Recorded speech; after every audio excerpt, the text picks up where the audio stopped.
ಇನ್ನೆರಡೇ ತಿಂಗಳಲ್ಲಿ ಮದುವೆ ಆಗಬೇಕು ಅಷ್ಟೇ. ಶಾಂತ, ರಮ್ಯಾ ಮತ್ತೆ ಸೌಮ್ಯ ಇವರಿಬ್ಬರ ಒಬ್ಬರನ್ನು ಮದುವೆ ಆಗ್ಬೇಕು, ಮತ್ತೆ ಯಾರನ್ನೂ ನಾನು ಸೊಸೆ ಅಂತ ಒಪ್ಕೊಳ್ಳಲ್ಲ. ಅಪ್ಪ ಮತ್ತೆ ಅಮ್ಮ ಇವರಿಬ್ಬರ ನಡುವೆ ನಾನು ಚಟ್ನಿ ಆಗ್ಬಿಟ್ಟಿದ್ದೀನಿ. ಏನದು ಒಪ್ಪಿಸ್ಕೊಡ್ತಾ ಇರೋದು? ಏನು ಇಲ್ಲಪ್ಪ.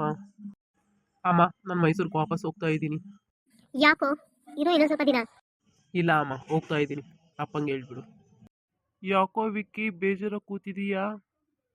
ಅಂಜು, ಎಲ್ಲರೂ ನನ್ನ ಮದುವೆ ಹಿಂದೆ ಬಿದ್ದಿದ್ದಾರೆ ಕಣು. ಈಗಲೇ ನನಗೆ ಮದುವೆ ಆಗೋಕೆ ಇಷ್ಟ ಇಲ್ಲ. ಈ ಹಾಳಾದ ಚಿಕ್ಕಮಂಗ್ಳೂರಿಗೆ ಹಾಕಿದರೆ ಎಲ್ಲರ ದೂರದಾಗೆ ದೂರಿಗೆ ನನ್ನ ಟ್ರಾನ್ಸ್ಫರ್ ಮಾಡಿದರೆ ಆಗಿತ್ತು. ನನ್ನ ಪಜ್ಜಮ್ಮ ತಗ್ನಿ ಇನ್ನೆರಡು ತಿಂಗಳು ಟೈಮ್ ಕೊಟ್ಟಿದ್ದಾರೆ ಕಣು. ಅಷ್ಟರಲ್ಲಿ ಮದುವೆ ಆಗಲಿಲ್ಲ ಅಂದರೆ ಅವರು ತೋರಿಸಿದ ಹುಡುಗಿಗೆ ತಾಳಿ ಕಟ್ಟಬೇಕಂತೆ. ಏನು ಕರ್ಮ ಗುರು ನಂದು. ಲೋ ವಿಕ್ಕಿ, ನೀನಿನ್ನೂ ಶರಸ್ವಿನ ಮರ್ತಿಲ್ವಾ? ಮುಚ್ಚೋ ಬಾಯಿ, ಯಾರಾದ್ರೂ ಕೇಳಿಸ್ಕೊಂಡ್ರು. ಅವಳು ಅಣ್ಣ ಅಣ್ಣ ಅಂತ ಕಿವಿಲ್ ರಕ್ತನೇ ಬರ್ಸಿದ್ದಾಳೆ. ಇನ್ನೆಲ್ಲವು ಈಗ ನಾನೇ ತಂಗಿ ಅಂತ ಮನಸ್ಸಿನಿಂದ ಒಪ್ಪಿಕೊಂಡಿದ್ದೀನಿ.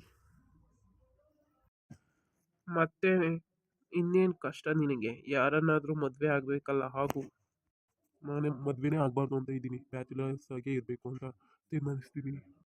ಇದು ಜಾಸ್ತಿ ಆಯಿತು. ಕೆಲಸಕ್ಕೆ ಹೋಗ್ಬಿಟ್ಟು ಕಾವಿ ಬಟ್ಟೆ ಹಾಕೊಂಡು ನಿತ್ಯಾನಂದ ಥರ ಮಠ ಕಟ್ಟು. ಅಂಜು, ಆ ರೀತಿ ಏನು ಕಂಪೇರ್ ಮಾಡ್ತೀಯಾ?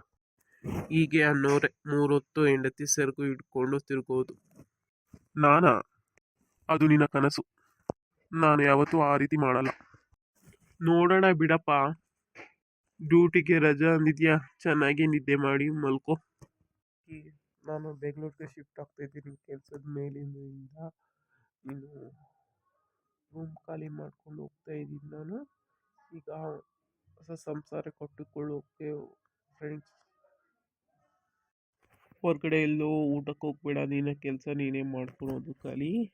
ಮನೆ ಎಲ್ಲ ಕ್ಲೀನಲ್ಲಿ ಇಟ್ಕೋ. ನೀನೇ ಅಡುಗೆ ಮಾಡ್ಕೊಂಡು ಊಟ ಮಾಡ್ಕೋ. ಮೊದಲೇ ನೀನು ತಿಂಡಿ ಪೋತ. ಮೊದಲೇ ಹೋಟೆಲ್ ಫುಡ್ಡು, ಜಂಕ್ ಫುಡ್ ತುಂಬ ಇಷ್ಟ ನಿನಗೆ. ಅಷ್ಟೊಂದೆಲ್ಲ ತಿಂದ್ರೂ ನೀನು ಹಿಂಗೆ ಸ್ಲಿಮ್ ಎಲ್ಲ ಫಿಟ್ನೆಸ್ ಕರೆಕ್ಟಾಗಿ ಮೇಂಟೈನ್ ಮಾಡಿದೀಯಾ? ಸರಿ ಕಣೋ, ನೋಡ್ತೀನಿ, ಟ್ರೈ ಮಾಡ್ತೀನಿ. ಹಲೋ ಸರ್, ಹೇಳಿ. ಸರಿ ಸರ್, ರೆಡಿಯಾಗಿ ಬರ್ತೀನಿ. ಸರಿ ಕಣೋ ಮಗ, ಇಲ್ಲಿ ಪ್ರಮೋದ್ ಸರ್ ಕರಿತಾ ಇದ್ದಾರೆ, ಏನೋ ಮೀಟ್ ಮಾಡ್ಬೇಕಂತ ಹೋಗಿ ಬರ್ತೀನಿ. ಹ್ಯಾಪಿ ಜರ್ನಿ ಮಗ. ಹೋಗ್ಬಿಟ್ಟು ಬಾ. ಕಾಲ್ ಮಾಡ್ತಾಯಿರು, ಅವಾಗವಾಗ ಸಿಗ್ತಾ ಇರು. ಸರಿ ಕಣೋ, ಆಯಿತು. ಅದೆಲ್ಲಿ ಮೀಟ್ ಮಾಡಬೇಕು ಅಂತ ಹೇಳಿದಾರಲ್ಲ, ಹೋಗ್ಬಿಟ್ಟು ಬಾ. ವಿಕ್ಕಿನ ನಾನು 2 ವರ್ಷದಿಂದ ನೋಡ್ತಾ ಇದ್ದೀನಿ. ಅವನು ಕೆಲಸದಲ್ಲಿ ನಿಷ್ಠೆ, ಕೈಂಡ್ನೆಸ್, ಮೃದುವ ಸ್ವಭಾವ ಅವರಿಗೆ ನನಗೆ ತುಂಬ ಇಷ್ಟವಾಯಿತು. ತುಂಬ ದಿನದಿಂದ ಗಮನಿಸ್ತಾ ಇದ್ದೀನಿ. ಅವನು ತುಂಬ ಇಷ್ಟವಾಗಿದ್ದಾನೆ ನನಗೆ. ತುಂಬ ಲೆಕ್ಕಾಚಾರ ಹಾಕಿ ನಾನು ಯೋಚಿಸಿದ್ದೀನಿ. ಅವನು ನನ್ನ ಮಗಳಿಗೆ ಮದುವೆ ಮಾಡಿಕೊಂಡ್ರೆ ಹೇಗಿರುತ್ತೆ ಅಂತ. ಅವನೊಂದ್ಸರಿ ಕೇಳಿ ನೋಡೋಣ. ಆಯ್ ಸರ್. ಬಾರಪ್ಪ ಕೂತ್ಕೋ. ನಿನ್ನ ಹತ್ರ ಸ್ವಲ್ಪ ಮಾತಾಡಬೇಕಿತ್ತು. ಹಲೋ ವಿಕ್ಕಿ, ನಾನು ಸ್ವಲ್ಪ ಮಾತಾಡ್ತೀನಿ, ನಿನಗೇನು ಬೇಜಾರು ಮಾಡ್ಕೋಬೇಡ. ಒಂದು ಮಾತು ಕೇಳ್ತಾ ಇದ್ದೀನಿ. ಅದರಲ್ಲೇನಿದೆ ಕೇಳಿ ಸರ್. ತುಂಬ ದಿನದಿಂದ ನಿನ್ನ ನೋಡ್ತಾ ಇದ್ದೀನಿ. ನೀನು ನನಗೆ ತುಂಬ ಇಷ್ಟವಾಗಿದೆಯಾ? ನಮ್ಮ ಮಗಳನ್ನು ಮದುವೆ ಮಾಡ್ಕೊಳ್ತೀಯ ವಿಕ್ಕಿ? ಹಾಂ? ನೋ ಸರ್, ನಾನು ಮದುವೆ ಆಗಲ್ಲ. ಯಾಕೆ ವಿಕ್ಕಿ, ಏನು ಪ್ರಾಬ್ಲಮ್? ಏನಾಯಿತು? ಸರ್, ನಮ್ಮಪ್ಪ ಹೇಳಿದ್ದಾರೆ, ನಾನು ಅವರ ಮಾತು ತೆಗೆದು ಹಾಕಲ್ಲ ಸರ್. ಈಗಿನ ಕಾಲದಲ್ಲೂ ಅಪ್ಪನ ಮಾತು ಕೇಳ್ತಾರಾ?